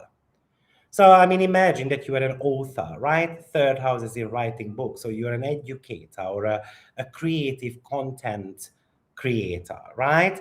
So, and then you have been spending the last few years testing a lot of creative ideas out, but maybe you were kind of like inconsistent with it. You had an idea, you pushed for it, but you stopped at one point, and maybe you were struggling the last couple of years to kind of scale some of your concepts because of the square.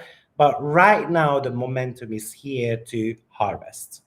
So it says, Saturn says in your 5th house, I'm going to stop treating my creative projects like casual hobbies.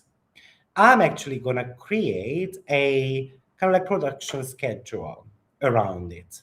And let's say I'm going to finish that manuscript. I'm going to finish the book. I'm going to be, uh, holding my art and kind of like a business model to a high standard.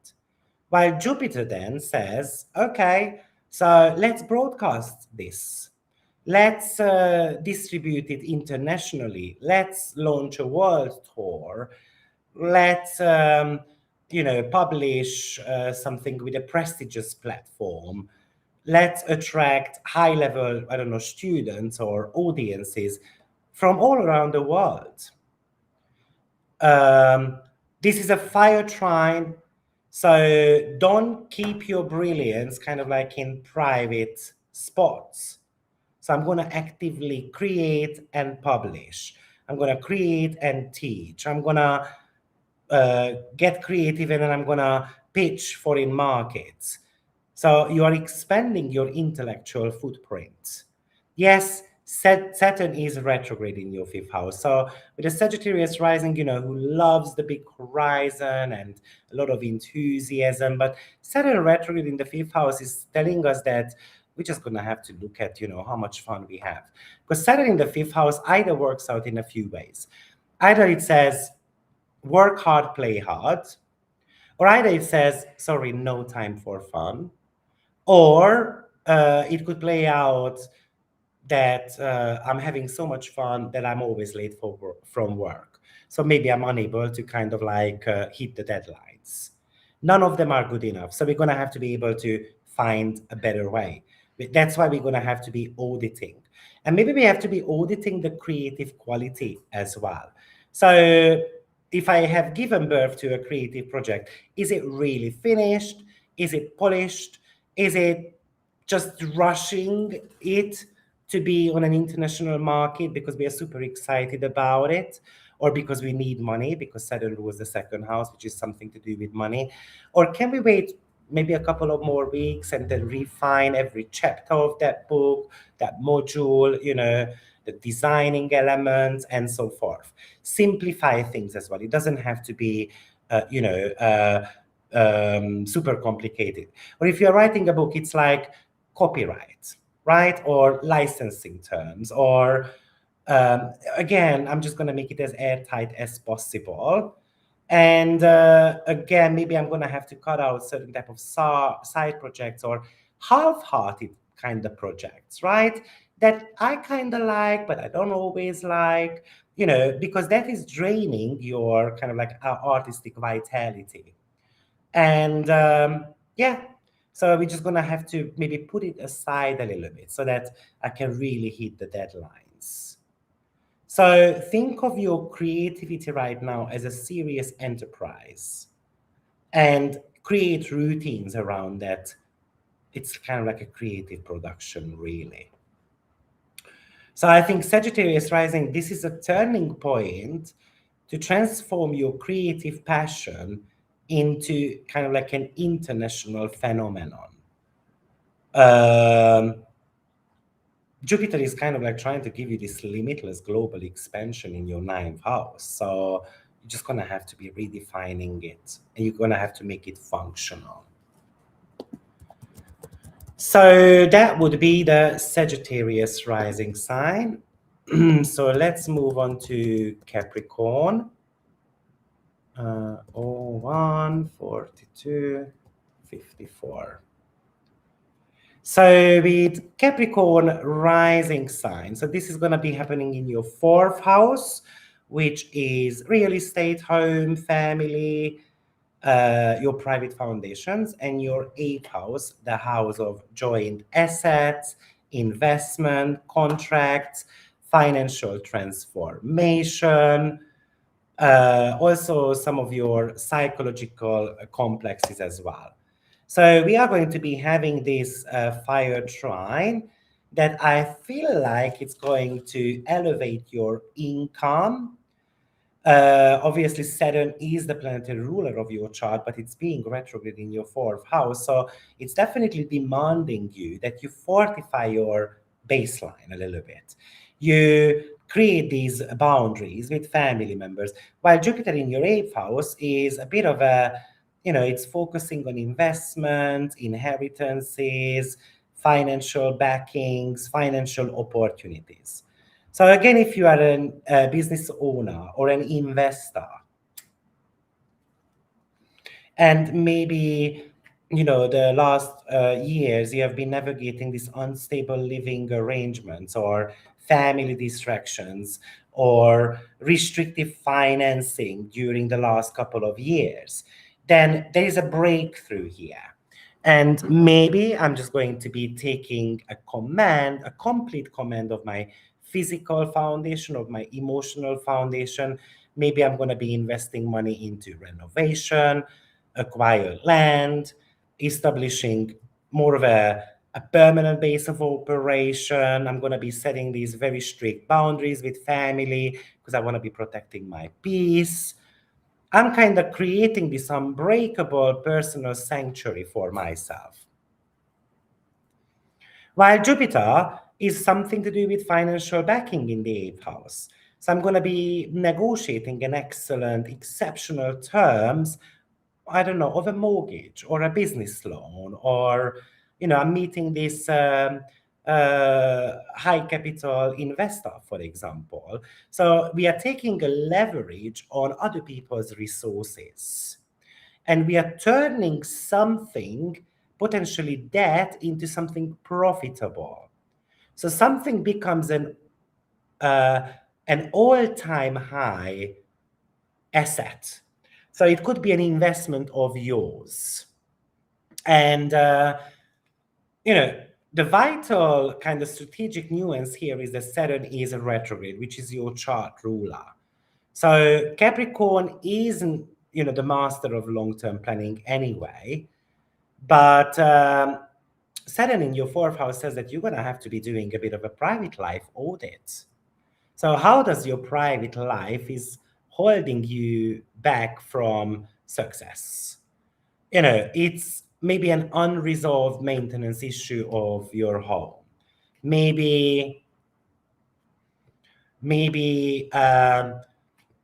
unresolved family issues, unresolved past issues that you haven't been able to overcome them yet, or unstable dynamics in your home environment.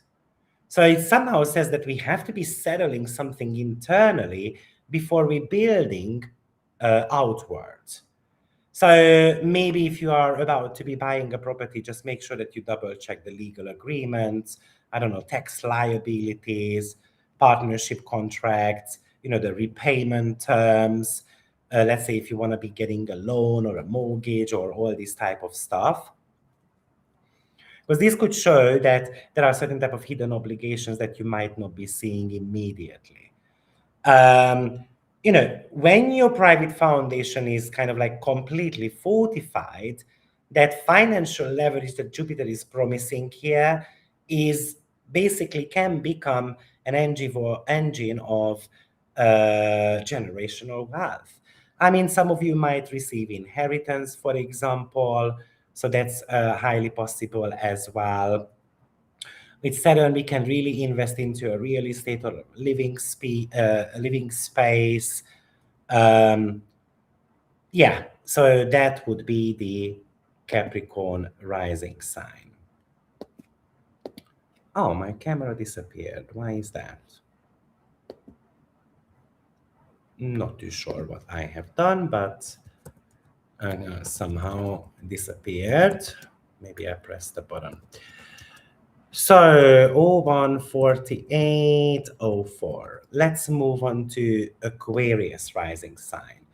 So Aquarius, I mean, of course, you have been having quite an interesting couple of years, right? Because Pluto has been hovering through your first house, especially when you're an early rising sign. And Saturn is the ruler of your chart. So hopefully this is going to start giving you some uplift. Because Pluto could have destroyed things in your life, right? And surely it has been asking you to rebuild certain parts of your life. And maybe this is a relationship, for example, because Jupiter is currently in your seventh house, which is about business partnership, client work, public relations, contracts. While Saturn is going through your third house, which is something to do with messaging initiatives, local initiatives, skill mastery, how much you put yourself out there on social media as well. So you had the initial conjunction, the great conjunction back in 2020 in your first house. So that's you. You started going through this change. You went into different directions as well. You kind of started this 20-year of reinvention of who you are and how you lead your life, how you live your life. And now it feels like that the last couple of years you did go through some personal challenges, potentially financial challenges as well, or a lot of traumatic experience around love. But the Saturn Jupiter trine can now help you to, for example, if you put yourself out there, then it can help you to find a nice romantic connection, better quality of clients, but it requires a lot of discipline, communication, writing routines, precision of skills, and Jupiter in your seventh house. It's kind of like opening those floodgates to business partners, elite clients, lucrative public contracts. Maybe you are someone who is undercharging their services because you are focusing on, I don't know, like imagine that Leo in the seventh house cusp says you need elite clients. And but let's say you only charge, I don't know, $50 for something. Obviously, then you're never going to get your seventh house running smooth because you're not trying to get these politicians, these rich people into your life. So maybe it's somehow I'm going to start reaching out to them, right? Maybe you are a certain type of a consultant or an educator or an independent service provider, and maybe you have tested things in the last couple of years, but it was inconsistent. Sometimes you reached a client, sometimes there were miscommunication, for example, in the last couple of years with romantic matters, partners, and so forth. Maybe it was because we didn't listen, or we talked too much, or they didn't listen. So something unorganized communication, right? But Saturn says right now, I'm just going to stop doing this unorganized communication.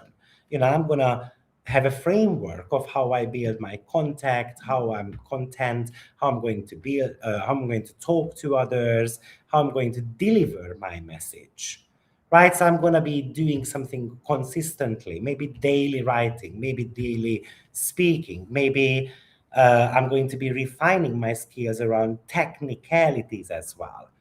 I'm going to be simplifying. I'm going to make, let's say, my video content shorter.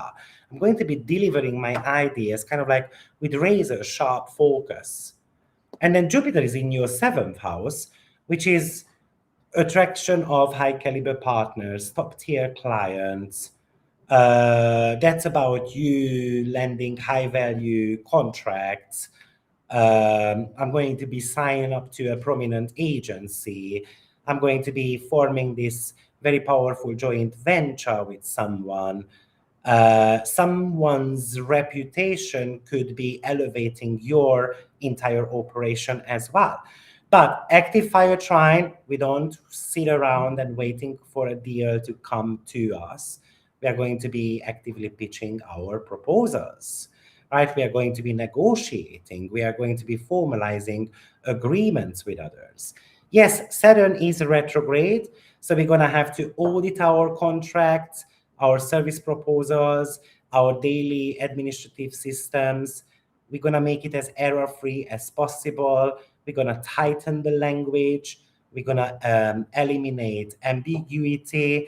We're going to make shorter videos, like I said. So we're going to have to look at how we are trying to sell a product, right? I'm going to be sharpening my practical tools. I'm going to be upgrading the technical skills. I don't know, the software that I use, the speaking methods, so that I can deliver a world-class product. And there's Jupiter in the sign of Leo. Maybe with Saturn in the third house, we're going to have to eliminate the mental noise as well.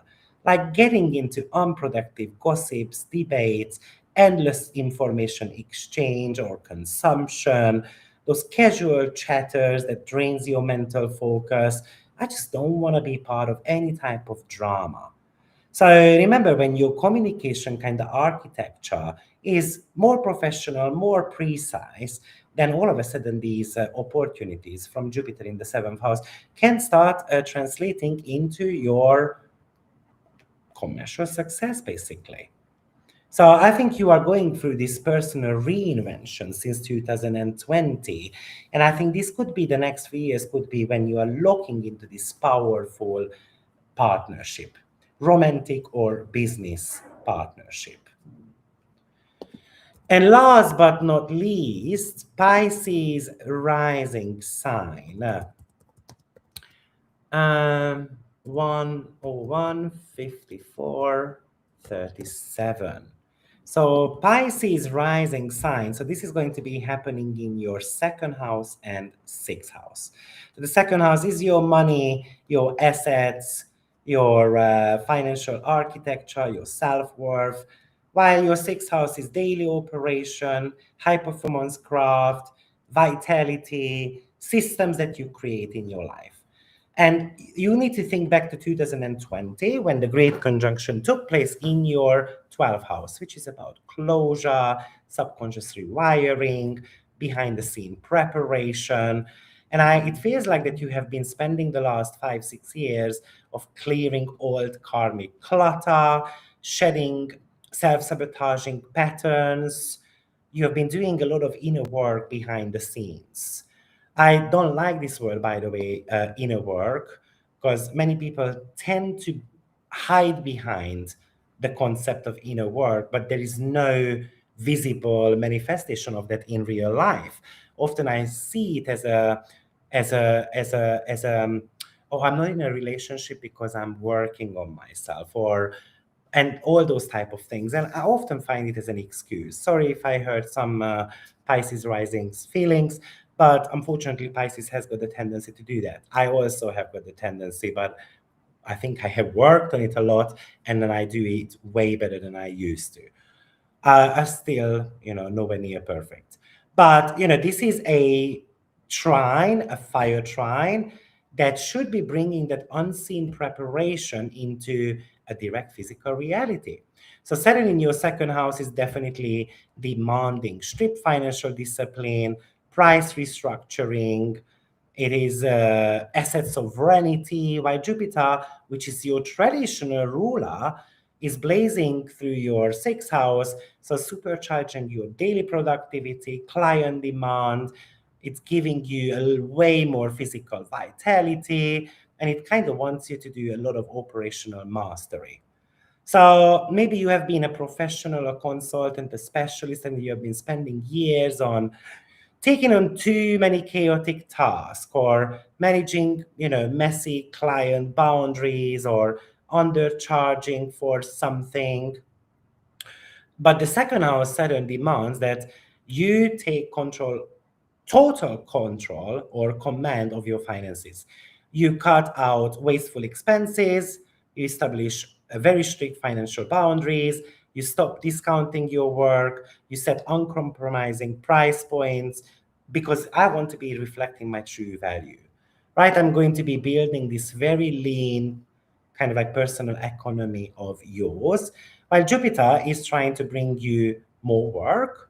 It's trying to get you to expand your work. It tries to make it more visible. So, and it wants to attract kind of high value clients. So the daily workflow becomes smooth and rewarding if we optimize our physical health, our fitness, our daily routines to kind of operate at peak capacity. So this is an active fire trine. So we're not going to wait for your schedule or income to fix themselves. You actively eliminate low-paying tasks, automate your backend, raise your rates, execute your daily craft. You are kind of focusing a little bit more on the elite in a way.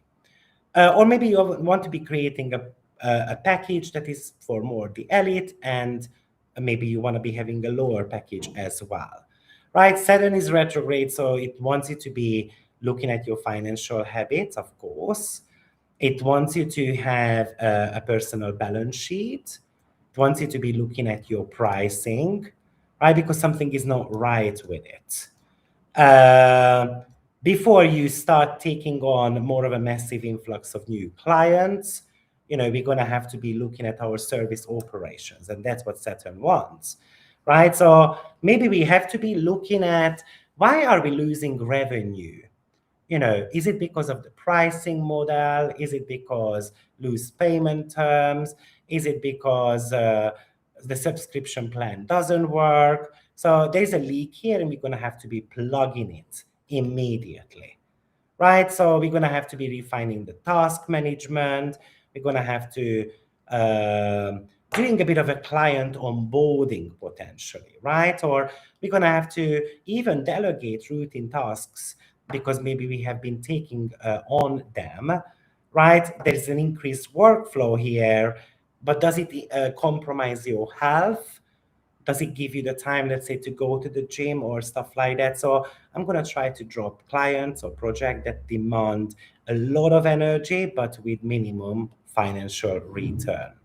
So remember, when your personal financial system and self-worth are kind of firm, that's when that expanding, expansive operational momentum of Jupiter in your sixth house is going to turn into more of a sustainable long-term wealth.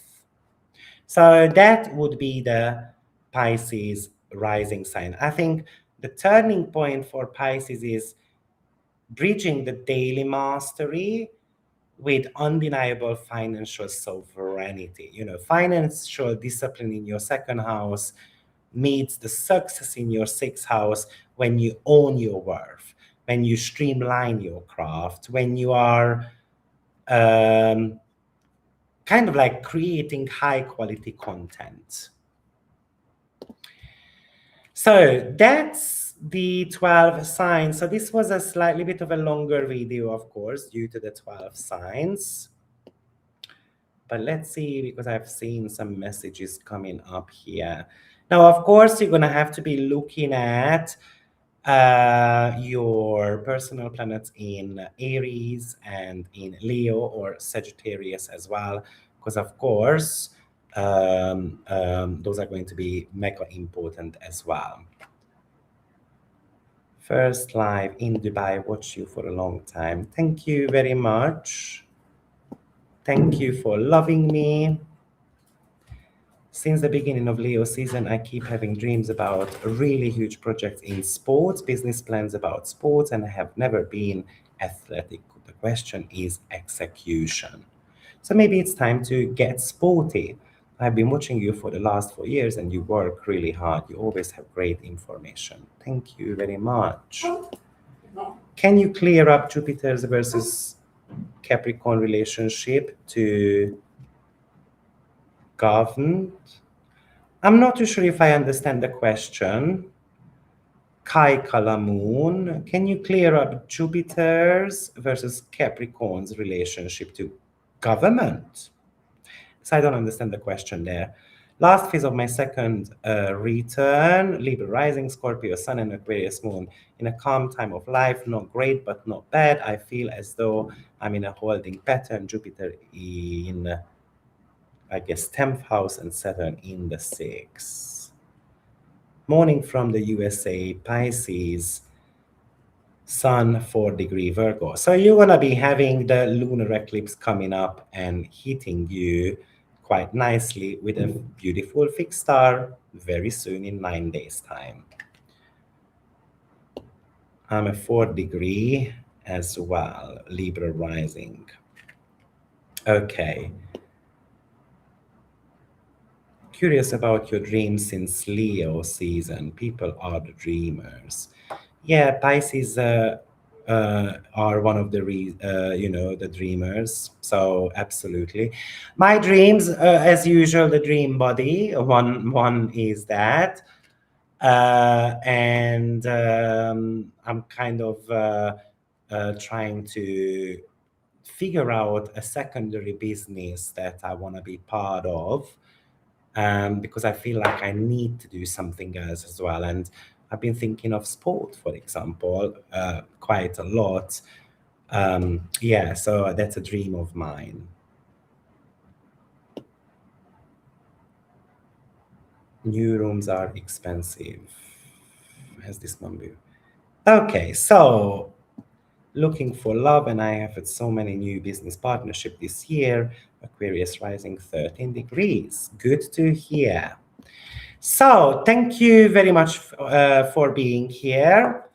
And I think I will see you at the weekend because we're going to have to do a weekly forecast as well. So make the most of this Saturn Jupiter trine, create a bit of an action plan so it can bring you as much abundance as possible. Take care, everyone. Bless you. Bye.